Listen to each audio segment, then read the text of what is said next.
Hello once again everybody, it's 2:36 and now 15 seconds on January 21st. This is now the main drawing for the two Spider-Man 252s, the raw copy and the 9.6 CGC.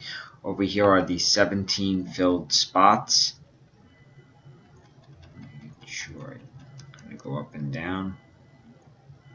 John Connor got the first 4, Fazzini got the last 2 there.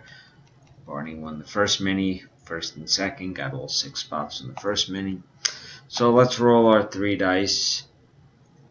The number is Yo11. Going to randomize 11 times. Name at the top of the list gets both books. They ship out tomorrow, Tuesday the 22nd. Wish you all good luck. That's 1, 2, 3, 4, 5, 6, 7, 8, 9, 10. And here comes the final roll.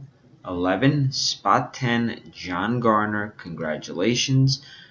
Time is 2:37 and 6